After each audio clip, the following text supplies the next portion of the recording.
Unfortunately, some members of the media use their platforms to push their own personal bias. And agenda to control exactly what people think. This is extremely dangerous to our democracy. You won't believe this crazy discovery about 9/11.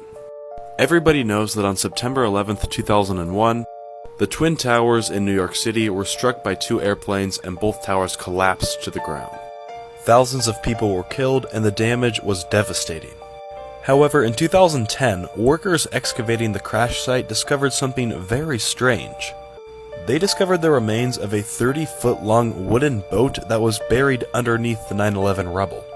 The question soon became, how did a shipwreck end up 22 feet beneath the World Trade Center? Scientists began to research and analyze the wood that was found from the ship. And in 2014, they were able to conclude that the ship was built around the 1770s, around the same time as the Declaration of Independence. And it's believed that the ship was sailing through Lower Manhattan where it sunk. And as New York City began to grow, the city of Manhattan expanded right over the top of the ship. Project Paperclip was a classified program initiated by the United States military following World War II. Its objective was to recruit German scientists, engineers, and technicians who had worked for the Nazi regime during the war and bring them to the United States to work for the U.S. The scientists and technicians worked on a variety of projects for the U.S. government, including the development of rocket technology and weapon systems. Some of the most notable individuals recruited under the program include Werner von Braun, a rocket scientist who later worked on the Apollo. The recruitment process was conducted in secret, and the scientists were granted immunity from prosecution for their past involvement with the Nazi regime. The U.S. military hoped to gain an advantage over the Soviet Union in the emerging Cold War by acquiring the expertise of these scientists. Project Paperclip was a controversial program, and there were concerns that the United States was effectively pardoning war criminals and allowing them to work for the government. However, the program was deemed a success in terms of its contributions to the U.S. military's technological advancement. Between 1972 and 1973, Bob Woodward, the Washington Post journalist, met with an anonymous informant who went by the name Deep Throat. I'm not making that up. That man was later revealed to be Associate Director of the FBI, Mark Felt, and together they broke the news that eventually began the Watergate scandal. On June 17, 1972, a group of burglars broke into the Democratic National Committee in the Watergate office building with the goal of stealing documents and bugging their phones. After they were arrested, the Department of Justice connected the cash found on them to Richard Nixon's re-election committee. In response, Richard Nixon denied any involvement with what was beginning to be called the Watergate scandal. However, the evidence kept building, and during one Senate hearing with the Senate Watergate Committee, Deputy Assistant Alexander Butterfield was forced to reveal the existence of the White House tapes, which were secret recording devices kept in the Oval Office that recorded every conversation in the room. Nixon tried to keep the tapes from being released to the public, but eventually they were released. Calls for impeachment began, but before anything else could happen, Nixon resigned from office on August 8, 1974. The NFL's weirdest conspiracy theories, part 2, that there's a dead body buried in the west end of the Giants' end zone. What the fuck? Let's talk about it. Now, this body isn't just anyone. This body is Jimmy Hoffa. Who the fuck is Jimmy Hoffa? A lot of people have seen Netflix's The Irishman, based on a lot of mafia activity that was happening in the New Jersey region. Jimmy Hoffa was an American mobster, and before he disappeared in 1975, was a diehard Giants fan. I'm talking didn't miss a game for 10 years, had season tickets. Once again, when he disappeared in 1975 after his trip to Michigan, there were a lot of conspiracy theorists that speculated his final resting place was under the west end of the Giants stadium. Now, no, I'm not talking about MetLife Stadium. I'm talking about the old Giants Stadium, which I believe was literally called the Giants Stadium or Giants Stadium at the Meadowlands. The interesting thing is that the new Giants Stadium, MetLife, was built over the old one, the same exact grounds. So what do you guys think? Let me know in the comments. Is Jimmy Hoffa's ghost walking around MetLife at night and we don't know it? It's not just forgotten undergrounds that are found underneath the roads. Just take a look at this recent roadway uncovery in Russia. Just a paved over metal road. That's right, at a time when metal was a premium, or so we are told. But what was it used for, you might ask?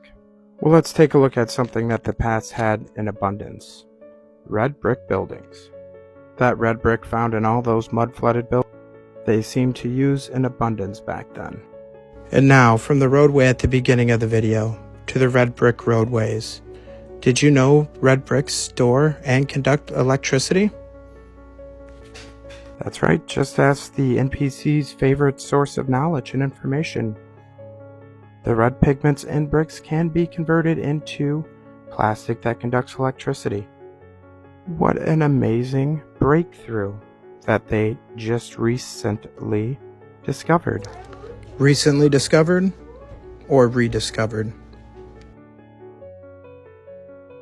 Nothing is new under the sun. Just borrowed, repurposed technology from the old world. Now it's beginning to become clear. All those red brick roads and those red brick buildings to go along nicely with all that antiquitech. The truth has been hidden in plain sight all along. So that's the best place to hide our true history. Remember, history is nothing more than a set of lies agreed upon. And it's a set of lies they agreed upon. Question everything, friends. Until next time. Winston Churchill once wrote that strong leaders usually do the big things well, but they foul up on small things, and then the small things become big. I should have read that before Watergate happened. In 1972, we went to China, we went to Russia, we ended the Vietnam War effectively by the end of that year. Those were the big things. And then here was a small thing, and we fouled it up beyond belief. It was a great mistake. It was wrong, as I pointed out over and over again. But under the circumstances, now people, as they judge that period, have to see what we accomplished and what we did wrong. And for the future, I would advise all those that follow me in the position of president, do the big things as well as you can. But when a small thing is there, deal with it. Deal with it fast. Get it out of the way, because if you don't, it's going to become big, and then it may destroy you. Cointelpro was a secret and illegal program conducted by the Federal Bureau of Investigation from 1956 to 1971. The program's purpose was to disrupt, discredit, and neutralize political organizations and activists considered to be subversive or a threat to the government. The program targeted a wide range of organizations and individuals, including civil rights organizations, anti-war activists, student groups, and political parties. The FBI used a range of tactics to achieve its objectives, including wiretapping, blackmail, psychological warfare, and planting false evidence. The program was responsible for a number of illegal actions, including the assassination of Black Panther leader Fred Hampton, the harassment and surveillance of Martin Luther King Jr., and the framing of activist and boxer Reuben Hurricane Carter for murder. Cointelpro remained classified until March 8, 1971, when the program was exposed by the Citizens Commission to investigate the FBI. The group broke into an FBI field office in Media, Pennsylvania, stole several files, and passed them to news agencies, revealing the program's existence. The activists used the boxing match between Muhammad Ali and Joe Frazier in March 1971 as a cover for the burglary. Muhammad Ali was targeted by Cointelpro because he had joined the Nation of Islam and the anti-war movement. Noam Chomsky, a political activist and MIT professor of linguistics, spoke about the FBI program in 1996. Cointelpro was a program of subversion carried out not by a couple of petty crooks but by the National Political Police, the FBI, under 4 administrations. By the time it got through, I won't run through the whole story, it was aimed at the entire New Left, at the women's movement, at the whole black movement. It was extremely broad. Its actions went as far as political assassination. So So in Russia, in Siberia, there was this gravel mine, right? So these people were mining whatever, trying to get like coal and like I think stone for gravel. And what they found down there was this. Is that a fallen angel statue? And they're saying that's not a statue, bro. Like they're saying that that's an actual fallen angel that got trapped because of how much detail it has. Like sculptures were even saying that that's so hard to replicate all the details it has. Oh, the wings are huge, bro. Look, he's standing up and he's not even close to the top, and it's on its knees. The Simpsons predicted all this shit, bro. that they were gonna find that? Yeah. No way. Look, there's more. What the heck is this thing? What is it, Lisa? It looks like a human skeleton, but these other bones look almost like wings. You mean like an angel? What's going on, bro? I don't get how they predict all this stuff, or maybe it's just people playing tricks on us that, yo, this has happened in Simpsons. If you ever see this creature in real life, just know something bad is about to happen to you.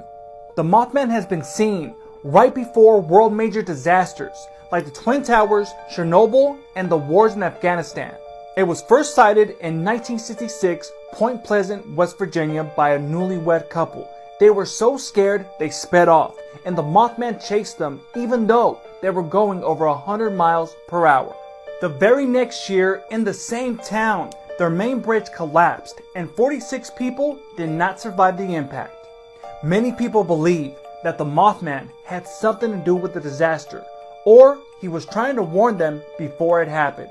Museums, movies, and even statues have been made of the Mothman, but to this day, we do not know or really understand what this monster truly is. And look what he had to say in 1996. Imagine. It's like this.